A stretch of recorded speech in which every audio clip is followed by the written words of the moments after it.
مٹی اوپر بھی پھینکیں نیچے آتی ہے پاؤں کے نیچے، آگ نیچے بھی چھوڑیں شعلہ مار کے اوپر جاتی ہے۔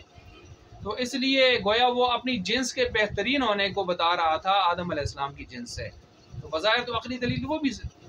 اپنے انداز سے بڑی شاندار دے رہا تھا۔ اسی طرح گویا سجدہ اللہ کے علاوہ کسی کو ہوتا نہیں ہے، تو آدم کو کیسے سجدہ کیا جائے؟ تو بظاہر تو عقلی لحاظ سے گویا اس کے یہ انداز یہ دلیلیں تو ٹھیک بن رہی ہیں، لیکن محض عقل کو لے کر بیٹھ جائے آدمی اور نقل کو شریعت کو اللہ کے حکم کو ان چیزوں کو چھوڑ دے تو یہ گمراہی ہے۔ ایسے ہی موزے پر مسح ہم اوپر سے کرتے ہیں، شریعت نے کہا ہے اوپر سے، اب کوئی عقل یہ کہتی ہے نیچے سے ہونا چاہیے کیونکہ آدمی چلتا ہے تو موزہ نیچے سے گندا ہوتا ہے۔ اسی طرح اذان میں ہم دائیں بائیں پھرتے ہیں، حی علی الصلاۃ حی علی الفلاح میں سے، تو اب اس وقت تو تب کہ لوگ دائیں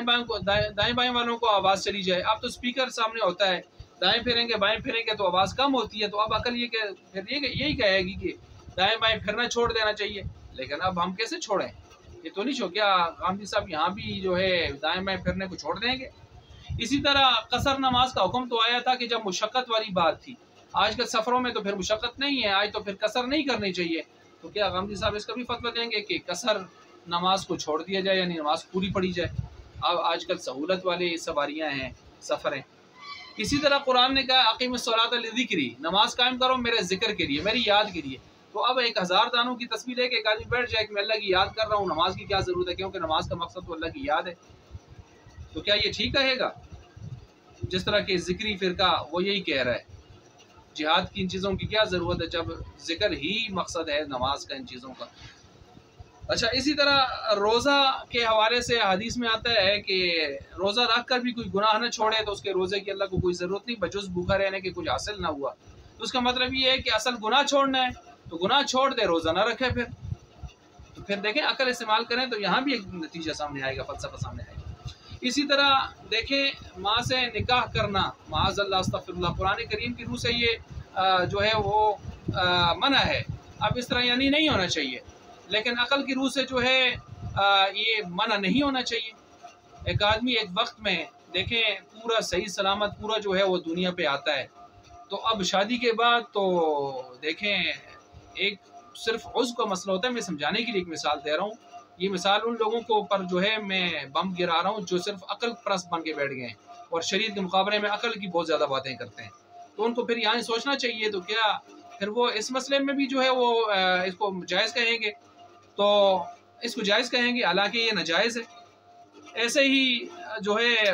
خذ من اموالہم صدقۃ تطہرہم، قرآن کریم نے کہا ہے کہ زکوٰۃ لیجیے ان سے اور ان کو پاک کیجیے، اب زکوٰۃ لیجیے یہ حکم اللہ کے نبی کو آیا ہے، تو منکرین زکوٰۃ نے ابو صدیق اکبر کے دور میں یہ کہا تھا کہ یہ تو حکم آپ علیہ السلام کو تھا، ہم آپ کو زکوٰۃ نہیں دیں گے، آپ کو تو حکم نہیں تھا خلیفہ وقت کو،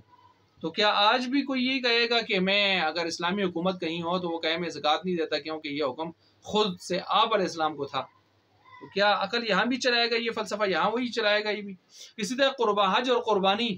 اس پر کروڑوں اربوں روپے خرچ ہوتے ہیں، تو کیا عقل سے یہ بھی پھر یہ عقل یہاں چلائے گا کہ قرضے اتارنے ہیں ملک کے اور غربت ختم کرنی ہے، لوگوں کے جو ہے پریشانیاں دور کرنی ہے، تو مال ادھر لگائیں قربانی نہ کریں اور حج چھوڑ دیں، تو کیا یہاں بھی عقل چلائیں گے؟ اسی طرح مسواک کے بجائے برش شروع کر دیں کہ بھائی بڑے بڑے اچھے برش آئے ہوئے ہیں، لہٰذا آپ مسواک کی کیا ضرورت ہے، مسواک کا جتنے فضائل ہیں وہ برش کے لیے بیان کرنے شروع کر دیں،